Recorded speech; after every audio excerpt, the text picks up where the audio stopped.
For you were bought with a price, so glorify God in your body. 1 Corinthians 6:20. Everything should be for the glory of God. I just finished watching the Steelers-Ravens. As a Ravens fan, and I apologize up front to anybody who aren't football or sports fans, I try to keep these to a minimum as I have tried to back away from any of my fandom, but it's so deeply rooted in me as a child. I still watch.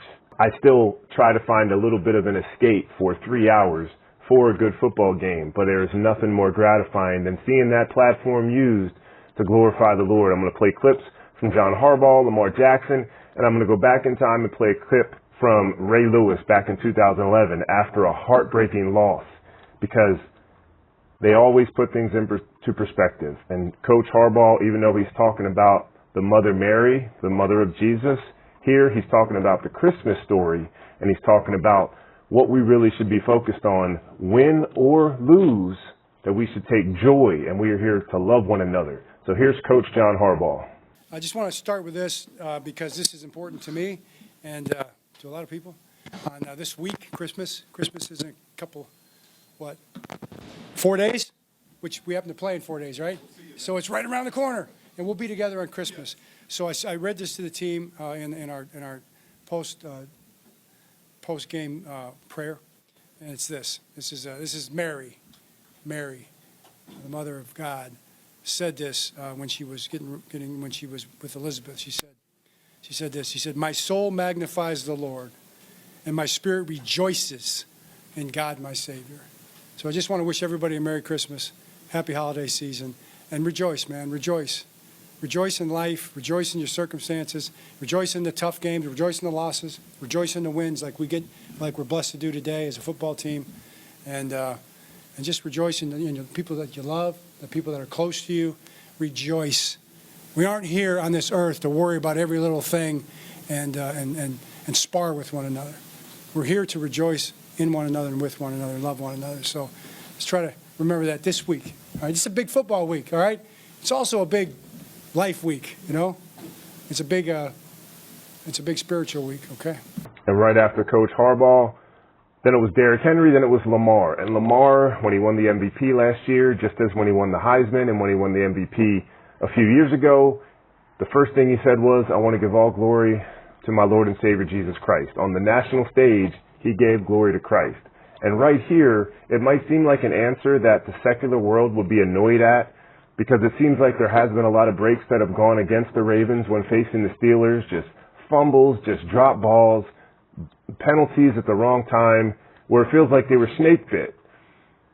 One of the reporters asked Lamar this, "Do you think things turned around?" And his answer, again, I could see people probably rolling their eyes at it. But when you know that it is a true faith within that team and within that locker room, they genuinely believe it, it's nice to hear, because he is always reflecting glory back to the Lord and deflecting from all the self-adulation that comes at him. So here's Lamar. It seems like the last few years, so many things kind of go against you guys in these games with Pittsburgh, and the luck is just never on your side. Was that a signal to you that it just felt like the fortunes were changing? Not to take away credit from anyone who made a big play, but I believe the thing is, like, that's just God. You know, we've been preaching that a lot more throughout just the locker room and just to everyone. You know, God, the reason we able to perform the way we perform and just move on how we move. That's God. God get all the glory. One last one for good measure, because this came after one of the most heartbreaking losses to the New England Patriots in the 2011 AFC Championship game, after a Billy Cundiff missed field goal, after a Lee Evans dropped touchdown, and it seemed heartbreaking as a fan, and that's when I was really a fanatic.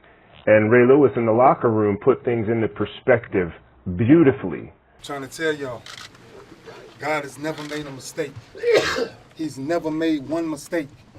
All right? So it ain't about one play, it ain't about nothing. This year, we did what we were supposed to do. We fought as a team. We fought as a team. There will be one Super Bowl champ crown at the end of this year. That's it. So the way we feel, somebody gonna feel like that tomorrow, and somebody gonna feel like that in a week. That's a fact. And the fact is, we got to come back and go to work to make sure we finish it next time. That's all we got to do. Remember that, man. God has never made a mistake. But we done came too far to drop our head. Joe, you played your ass off. You hear me, man?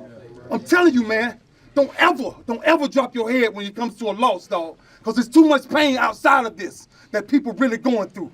This right here makes us stronger. Let's understand who we are as a team. Let's understand who we are as men. And let's make somebody smile when we walk out of here. Hell yeah, we lost the game, but so what? So what? I kept something inside of me so bad last night. A 17-year-old child. You know about the child, coach. He passed 10 a.m. yesterday morning of bone cancer. His mama called me bowling. So sometimes you gotta ask yourself, how great is your pain? If he give you enough of the opportunity to come back and do it again. We got an opportunity to keep going, man. Let's be strong as a team, man. Let's be who we are.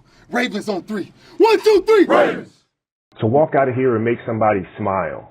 That always stuck with me after that. And that was something I needed to hear after that because I was hurting. It's like as a fan, you get built up for some of these games. And I'm not that person now, but I remember what it was like to be that. And the more people we can have pointing people to what really matters. Everybody's got pain. Everybody's going through something. The pain we feel from losing a game, or worse, from watching the team we love lose a game, is nothing. It means nothing. And so the more we can come together and give glory to the Lord, point people to the Lord when things are going good and when things are going bad, that is the only place people can find peace. And as we're in the season of Christmas, as Coach Harbaugh said, let's point people to the source of peace, the Prince of Peace, that is Jesus Christ, who bled on the cross, died and rose again for us so that we wouldn't have to feel the sting of death in this world. It might seem like losses and petty things in this world hurt us, but it doesn't mean anything. Who have you affected for the better? Who have you pointed towards Christ, towards true hope for an eternal future in heaven with God, with our Creator? That's all that matters. All that said, I pray this finds you well. God bless. We'll see you tomorrow, and go Ravens.